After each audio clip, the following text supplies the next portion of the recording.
네, 안녕하세요. 성원회계 컴퓨터학원에서 회계, 재무, 회계 원리 등을 강의하고 있는 강사 김기범입니다. 우리 오늘은 채권과 채무에 대한 그 두 번째 시간인데요.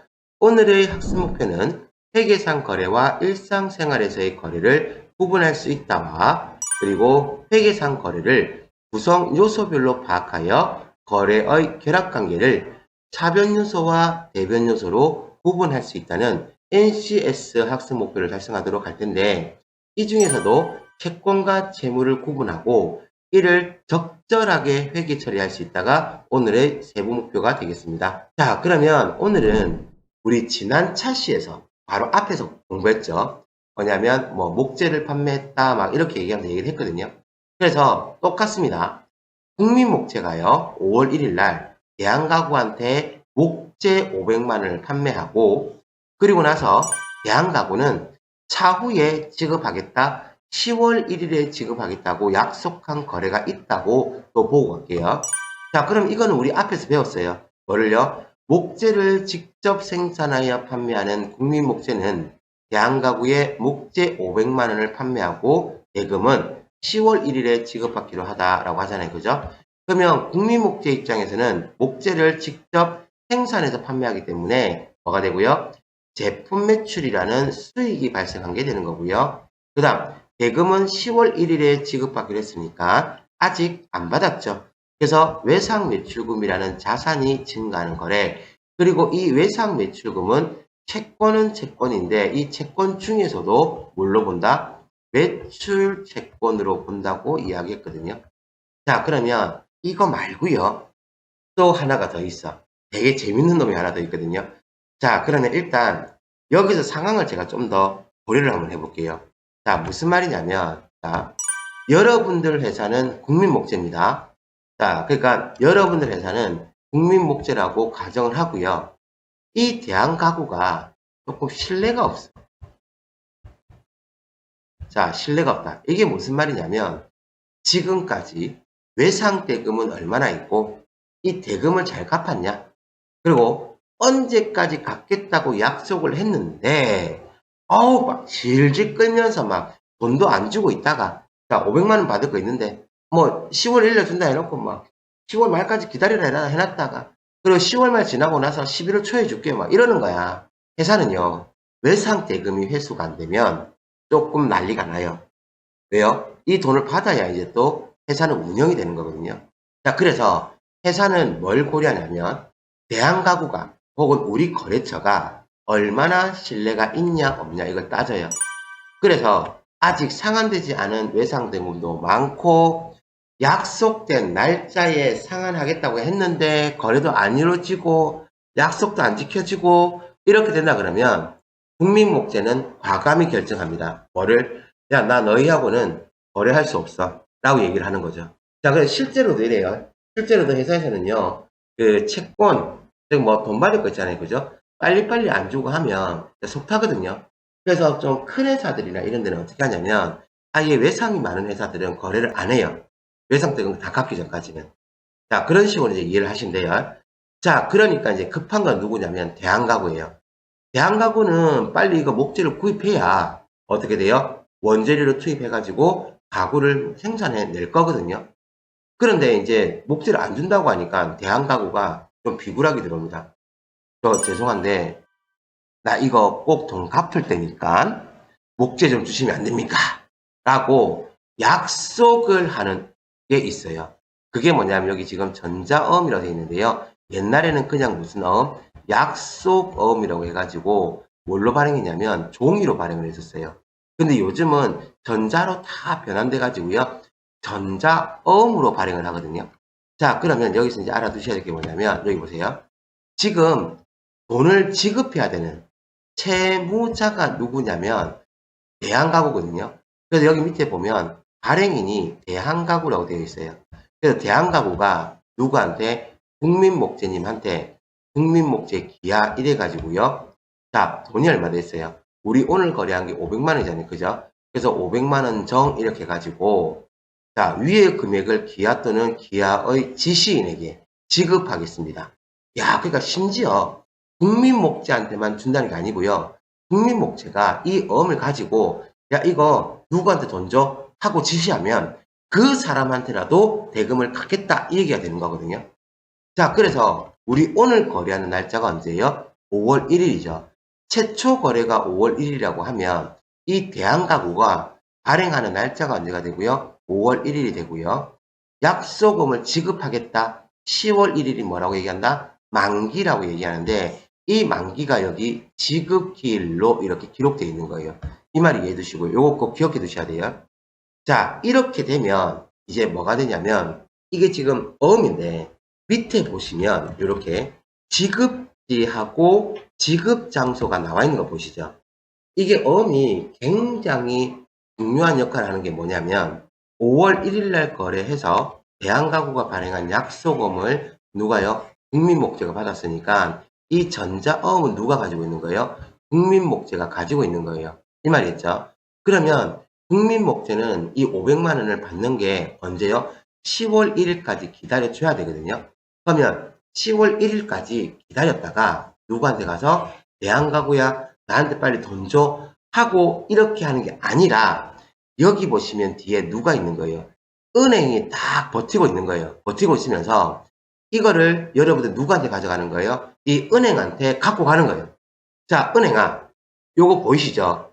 대한가구가 발행한 어음이고 대한가구가 나한테 500만 원 주기로 했다. 그리고 지급한 날짜가 10월 1일이기 때문에 이제 나 돈 받을 권리 있어 라고 해서 이 은행에 가게 되면 이 은행은 누구한테서부터? 대한가구로부터 대한가구의 연결되어 있는 통장에 들어갈 수 있는 권리를 갖고 있는 거예요.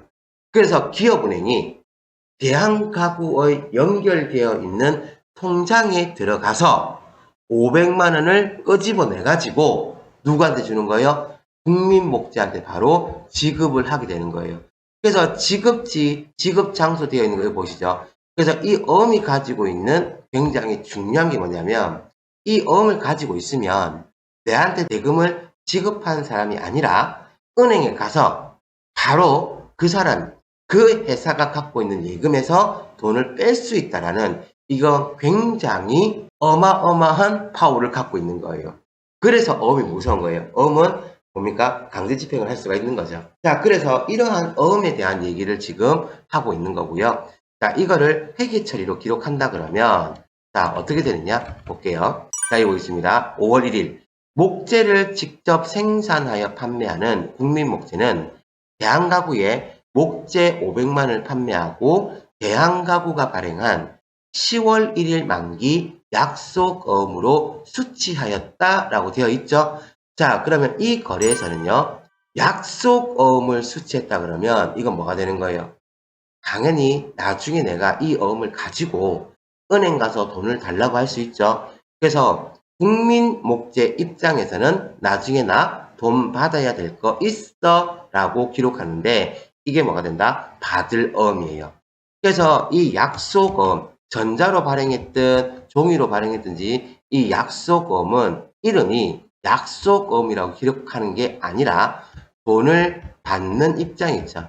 돈을 받는 입장에서는 뭘로? 돈을 받아야 되니까 받을 어음으로 기록하고요. 이것도 자 대한가구에서 목재 500만 원 팔았는데 이거 직접 생산해서 파는 거니까요. 제품 매출이 되죠. 그래서 제품 매출에서 약속어음을 수취했다 그러면 받을 어음으로 기입한다. 이렇게 생각하시면 되고 이 받을 어음도 채권은 채권인데 무슨 채권이라고 얘기한다고요? 매출 채권이라고 기록한다고 보시면 되세요. 이게 뭐가 된다? 매출 채권이 되는 겁니다. 그러면 우리 지난 차시에서 외상 매출금도 매출 채권이라고 했고 이 받을 어음 있죠? 받을 어음도 매출 채권이 됩니다. 그래서 매출 채권 일단 크게 두 가지 외상 매출금과 받을 어음 이렇게 생각하시면 되시겠어요. 자, 그러면 이제 또 뭐요? 주체를 한번 바꿔볼 거거든요. 자, 이제 누구로 주체를 넘어가요? 대한가구로 주체를 넘어가 볼게요. 그러면 대한가구는 언제요? 5월 1일 날 거래를 볼 때 가구를 직접 생산하여 판매하는 대한가구는 국민목재로부터 가구 생산에 필요한 원목 500만 원을 매입하고 대금은 전에 10월 1일 만기 약소금을 발행하여 지급했네요. 자, 그러면 대한가구 입장에서는 목재를 구입했는데 가구 생산에 직접 필요한 거니까 이건 뭐가 돼요? 원재료라고 이야기를 하고요. 이거는 뭐가 됩니까? 자산이 증가한 거래. 그래서 상품이나 원재료를 매입하는 게 지난 차시에 뭐라고 얘기했어요? 일반적인 상거래라고 이야기했죠. 그러면 일반적인 상거래에서 뭐를 발행해서 지급했다? 약소금을 발행할 지급하게 되면 이때는 이 약소금의 이름이 돈을 지급해야 되는 입장에서는 뭘로 기록한다? 지급어음이라는 이름으로 기록하는 거예요. 그래서 국민목재와 대한가구 이 두 사람의 거래에서 약소금은 항상 약소금으로 계정을 기록하는 게 아니라 대한가구 입장에서 나중에 돈을 줘야 돼. 그래서 지급해야 되는 어음해서 지급어음. 국민목재 입장에서는 돈을 받아야 돼. 그래서 국민목재 입장에서는 뭐가 된다? 받을 어음 되고요.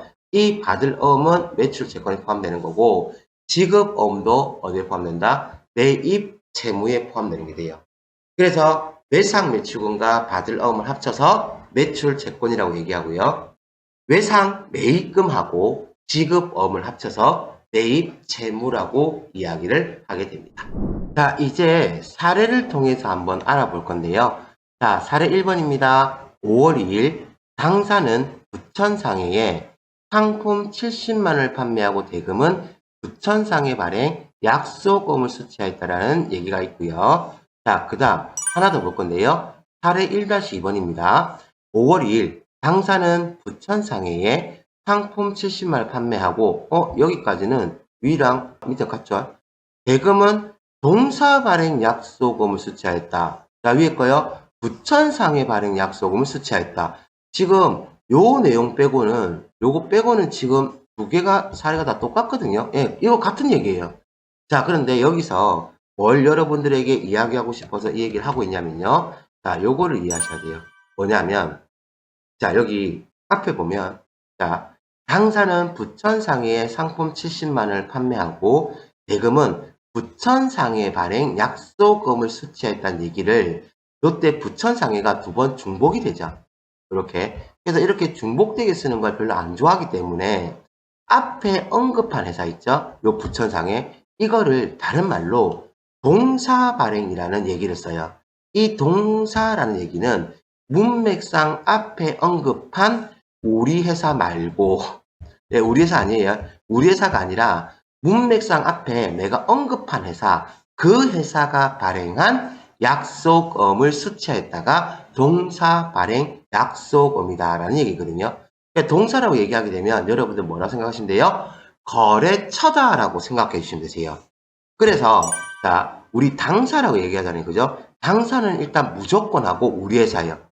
당사라고 지칭하는 것 자체는 무조건 우리 회사고요. 동사라고 얘기하게 되면 거래처가 발행한 거 이렇게 놓고 들어가셔야 돼요. 그러면 요 밑에 있는 사례 1-2번 있죠? 요거 가지고 이걸 회계 처리를 한번 해보도록 하겠습니다. 자, 그러면 다시 문제 볼게요. 사례 1-2번. 자, 5월 2일 당사는 우리 회사는 부천상해에 상품 70만을 판매하고 자, 상품을 판매했네요. 상품을 판매하게 되면 수익이 발생한 거 그럼 대변에 뭐가 돼요? 상품 매출로 여기 금액 얼마요? 70만 돼 있죠? 그래서 금액 얼마? 70만원 이렇게 기록할 거고요. 하면서 대금은 동사 발행 동사라고 얘기하면 우리 회사 말고 여기 앞에 누구 있어요? 부천상해 있죠. 그래서 누가 발행한 거? 부천상해가 발행한 약속음을 수취하였다라고 되어 있네요. 그러면 약속음을 받았으면 우리 회사 입장에서는 이 약속음 가지고 나중에 대금을 회수해야죠. 그렇기 때문에 나 나중에 돈 받아야 될 거 있어. 그래서 약속음은요. 약속음은 이 약속음이라고 기록하는 게 아니라 내 입장에서는 대금을 수취하는 입장이기 때문에 받을 어음으로 기록을 해요. 나중에 돈 받아야 될 거 있어? 하고 차변에 자산의 증가로 뭘로 기록한다고요? 받을 어음이라고 기록하고 금액은 얼마? 70만 원 이렇게 보시면 되세요. 이거 우리 앞서 가지고 무슨 얘기했었냐면 일반적인 상거래와 일반적인 상거래 이외를 나누어서 얘기했죠. 여기에서도 동일하게 적용됩니다. 약속음이다, 외상이다가 중요한 것도 당연히 있지만 이게 일반적인 상거래에서 발생한 거냐, 일반적인 상거래 이외에서 발생한 것이냐, 이거를 또 여기서도 나누셔야 되는 거거든요. 자, 그러면 이제 사례 몇 번요? 사례 2번 보겠습니다. 자, 일단 이렇게 봐주시고, 자, 사례 2번입니다. 5월 29일 부천 상의에 상품을 판매하고 보관 중인 약소금 얼마요? 2천만 원의 뭐가요? 만기가 도래하여 보통예금 통장으로 이체 받았다라고 되어 있는 거 보이시죠? 자, 그러면 이 거래를 일단 분석해 볼 건데요. 뭘 분석하냐면 여기 보겠습니다. 자, 일단은 그 전에 이게 지금 여기 보면 보관 중인 약속음이라고 되어 있는 거 보이잖아요. 그죠? 자, 이게 보관 중인 거 뭐냐면 여러분들 약속어음으로 뭐했다? 수취했다고 해서 대금을 다 받은 게 아니에요. 외상 매출금하고 똑같이 아직 여러분들은 대금을 다 회수한 게 아니기 때문에 돈 대신 보관하고 있다라고 생각하셔야 돼요. 나중에 이거 돈 받으려고. 그래서 상품을 판매하고 보관 중인 약속어음은 나 이거 상품 판매했으니까 돈 받아야 되잖아요. 그죠? 그래서 이거는 뭘로 기록되어 있다? 받을 어음으로 기록되어 있을 거거든요. 그러니까 오늘 말고 오늘 이전에, 예, 오늘 이전에 받을 어음으로 지금 기록이 되어 있는 거예요. 자, 그러면 받을 어음은 갖고 있었는데 이걸 어떻게 돼요? 보통예금 통장 이체 받았죠. 언제요? 만기가 도래해서. 이 말이었습니까? 그러면 내 입장에서는 보통예금이 증가하겠죠. 그러면 차변에 자산의 증가 뭘로 기록한다? 보통예금으로 기록해 주시고요. 금액은 얼마? 2천만 원 이렇게 되시는 거예요. 그렇게 하면서 약속음 이거 거래할 때 뭐 있었던 거예요? 나 이거 상품 판매하고 왜냐하면 상품 팔았으니까 약속음 받았다. 그래서 받을 원 갖고 있었어. 그럼 이거를 돈으로 이제 회수했으니까 이 받을 엄은 어떻게 돼요? 사라져야 되겠죠? 그래서 자산이 뭐 하는 거래? 감소하는 거래 해서 대변에 뭘로 기록한다고요? 받을 어음으로 기록합니다. 금액은 얼마요? 2천만 원. 그래서 이 거래는요. 자산이 증가하고 자산이 감소한 거래가 됩니다. 꼭 기억해 두시고요. 자, 그러면 다음 사례 넘어갈게요. 자, 다음 사례 몇 번? 3번.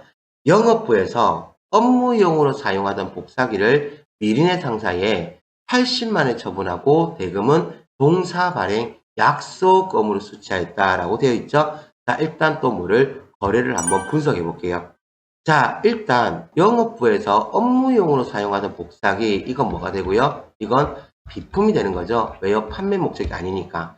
그래서 이거를 미리네 상사에 80만 원에 처분하고 뭐예요? 나갔다는 얘기잖아요. 그죠? 그래서 대변에 자산의 감소, 비품을 기록할 건데 이거 비품 매출로 기록 안 한다고 했어요. 이유는요. 업무용으로 쓰던 거니까 이익을 추구하는 게 아니죠. 그래서 비품을 얼마에? 80만 원. 얘 가치가 얼마 돼 있어요? 장부가에 80만 원 돼 있죠. 여기서도 감가상각 누계액은 고려하지 않았습니다. 이건 나중에 어디 뒤에 가서 우리 공부를 할게요. 자, 그렇게 하면서 뭘로? 대금은 동사 발행 약속어음 수치인데 여기에서 동사라는 건 뭐냐면 문맥상 앞에 언급한 그 회사 미리네 상사가 동사가 되는 거예요. 왜요? 미리네 상사한테 팔았으니까 미리네 상사가 나한테 돈을 줘야 되겠죠. 그러면 미리네 상사가 발행해서 나한테 돈을 주는 거예요. 물론 나중에 배서양도에 대한 개념을 또 설명드릴 건데 그건 일단 신경 쓰지 말고요. 자, 그러면 동사 발행 약속어음인데 나중에 내가 이거 돈 받을 거니까 제가 뭐라고 얘기했어요? 받을 어음이라고 이야기를 했었지만 자, 뭐요? 요 비품 있죠? 비품을 처분한 건 일반적인 상거래이다? 아니다? 일반적인 상거래가 아닌 거죠. 그러면 약속어음의 거래라고 하더라도 외상 매출금하고 동일하게 뭐라고 기록한다? 미수금이라고 80만 원을 이렇게 기록하시면 되는 거예요.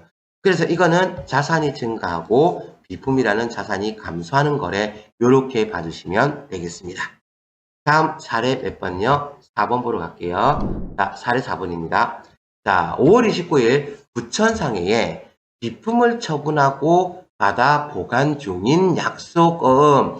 자, 보관 중인 약속음이니까 우리 회사가 돈 대신 받았다는 얘기잖아요. 그죠? 그럼 일단 머릿속에 뭘 생각하셔야 되냐면 이거는 받을 어음으로 기록되어 있거나 아니면 미수금으로 기록되어 있거나 둘 중에 하나로 기록되어 있는 거예요. 왜요? 일반적인 상거래에서는 받을 어음으로 기록하고 일반적인 상거래 이외에서는 뭘로 기록한다? 미수금으로 기록한다고 했거든요. 그래서 여기 보니까 비품을 처분하고 그러면 일반적인 상거래가 아니었으니까 받을 어음이 아니라 뭘로? 미수금으로 기록되어 있었겠구나 라고 보시면 되죠. 그래서 미수금 80만 원의 만기가 도래하여 보통예금 통장으로 이체 받았다라는 얘기가 되는 거거든요. 그래서 이 거래 자료를 분석하시게 되면 그 전에 뭘로요? 미수금이라는 계정으로 약속음을 수취했다고 하더라도 상품, 매출, 그 다음 제품, 매출 이게 아니라고 하면 뭘로요? 미수금은 회계 처리되어 있고 이 미수금을 돌려받으니까 보통예금 이체받았죠? 그럼 보통예금이라는 자산이 증가하겠네요. 답에는 뭘로? 보통예금으로 금액 얼마 되는 거예요? 80만 이렇게 될 거고 그러면 미수금은 나중에 나 돈 받아야 돼 기록해 놓은 건데 이제 돈을 받았으니까 자산이 감소하는 거래 대변에 뭐가 돼요? 미수금으로 금액 얼마요? 80만 원 이렇게 기록하시면 되는 거겠죠. 자, 그러면 이제 다음 사례 또 보도록 하겠습니다. 예, 이번에는요. 사례 5-1번입니다. 부천상해로부터 상품 70만 원을 매입하고 약속음을 발행하여 지급하였다. 만기는 언제요? 5월 29일. 자, 이거랑 요거랑 한번 비교해 볼 건데요. 자, 5월 2일 부천상해로부터 상품 70만 원 매입하고 5월 2일 부천상해로부터 상품 70만 원 매입하고 이거는 둘 다 지금 같아요. 그리고 대금은 만기 5월 29일 당사 발행 약속음으로 지급하다. 여기는 그냥 약속음을 발행하여 지급하였다. 이런 식으로 나와 있잖아요. 그죠? 요게 지금 다 결과는 같은 말인데 여기 앞에 지금 뭐가 빠졌냐면 당사라는 얘기가 지금 빠져 있거든요. 그래서 이제 문제에서 이제 주체가 누군 거예요? 우리 회사 지금 이름은 안 나와 있어요. 우리 회사 이름은 안 나와 있지만 상품을 매입한 게 지금 우리 회사인 거예요. 왜요? 부천상해로부터 상품 70만 원을 매입하고 라는 단서를 붙이고 가고 있잖아요. 그죠? 그럼 우리 회사가 이제 뭐 해야 돼요? 이 대금을 지불해야 되거든요. 나중에 시험 같은 거 보실 때는 당사 발행 약속음 이렇게 나오는데 이 당사는 반드시 뭐라고요? 우리 회사다라고 놓고 들어가시면 됩니다. 자, 그래서 사례 5-2번 가지고요. 문제 분석하고 설명해 드리도록 하겠습니다. 자, 그러면 사례 5-2번 그냥 그대로 볼게요. 자, 사례 5-2번. 부천상해로부터 상품 70만원 매입하고 대금은 만기 5월 29일 당사 발행 약속음으로 지급하다라고 되어 있죠. 자, 그러면 이 문제에서는 상품을 매입했으니까 회사 입장에서는 뭐가 증가하는 거예요? 자산이 증가하는 거죠. 그러면 차변에 뭐가 되고요? 상품으로 금액 얼마? 70만 원 이렇게 기록해 주시고요. 그렇게 하면서 약속음을 지급했는데 자, 우리 회사가 상품을 매입했으니까 결과적으로 대금은 우리 회사가 거래처에 지급해 줘야 되는 거예요. 나중에 우리 회사가 줘야 될 돈이 있다라고 해서 부채가 증가하는 게 되고요. 자, 상품이나 원재료를 매입했다 그러면 이건 일반적인 상거래가 되고 요때는 뭘로 한다고요? 나중에 나 돈 줘야 돼 라고 해서 지급어음으로 금액 얼마? 70만 원 이렇게 기록하시면 되죠. 그래서 약속어음은 이름이 항상 어떻게 된다? 두 가지가 된다라는 거. 입장에서는 뭐요? 지급어음 이렇게 된다는 거 꼭 기억해 두세요. 자, 그러고 나면 사례 몇 번이요? 6번 보도록 할게요. 자, 5월 29일 부천상해로부터 상품을 매입하고 발행한 약속금 2천만 원의 만기가 도래하여 보통예금 통장에서 이체하여 지급하였다라고 되어 있죠. 상품을 매입하고 발행한 이 거래는 이미 어떻게 되는 거예요? 이전에 이 거래가 있었고요. 이때 이 약속어음은 나중에 내가 돈을 줘야 돼 해서 지급어음이라는 이름으로 되어 있었을 거예요. 그러면 이 지급어음을 오늘 뭐예요? 만기가 도래해서 대금을 지불하는 거잖아요. 그죠? 그래서 이 거래를 기록한다면 예전에 상품 2천만 원 매입하고 나 돈 줘야 돼. 지급어음 얼마? 2천만 원 기록해놨는데 이 지급어음을 오늘 상환하니까 이제 더 이상 돈을 안 갚아도 되겠죠? 그러니까 갚을 돈이 사라지는 거죠. 그래서 차변에 뭐가 돼요? 부채 감소, 뭘로? 지급어음으로 금액 얼마? 2천만 원 이렇게 기록해 주시고요. 얘는 이미 그전 사실이기 때문에 이건 기록하실 거 없어요. 그렇게 하면서 보통예금 통장에서 2차를 지급했죠? 그럼 뭐가 줄어들겠어요? 보통예금이라는 자산이 감소하겠죠. 그래서 대변에는 자산의 감소로 뭘로 기록한다? 보통예금으로 얼마? 2천만 원을 이렇게 기록해 주시면 된다라고 보시면 되겠죠. 자, 그러면 이제 사례 몇 번요? 7번 한번 가보도록 하겠습니다. 사례 몇 번? 7번입니다. 자, 영업부 사무실에서 사용할 업무용 복사기, 이 복사기는 뭐가 돼요? 비품이 되는 거죠. 그죠? 자, 이거를 120만 원에 매입하고 대금은 약속금을 발행하여 지급하였다라고 되어 있죠. 자, 요때 주의사항입니다. 뭐냐면 업무용 복사기를 지금 매입했는데 이거는 판매 용도가 아니기 때문에 뭐가 된다고요? 우리가 비품으로 기록한다고 했죠. 금액 얼마요? 120만 원 이렇게 기록해 주시고 대금은 약속금을 발행하여 지급했지만 이 비품은 상품이나 원재료가 아니란 말이에요. 상품이나 원재료가 아니기 때문에 이때는 약속금을 발행해서 지급했다고 하더라도 아직 안 준 돈 뭘로? 미지급금으로 회계 처리해 주시고 금액은 얼마요? 120만 원 이렇게 분개해 주시면 되겠습니다. 자, 다음 몇 번요? 사례 몇 번? 8번 보도록 하겠습니다. 자, 사례 8번.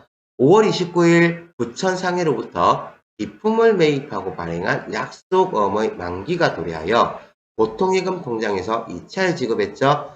자, 우리 회사가 발행한 약속어음은 둘 중에 하나예요. 뭐냐면 지급어음으로 기록한다. 일반적인 상거래에서는 지급어음을 기록하고요.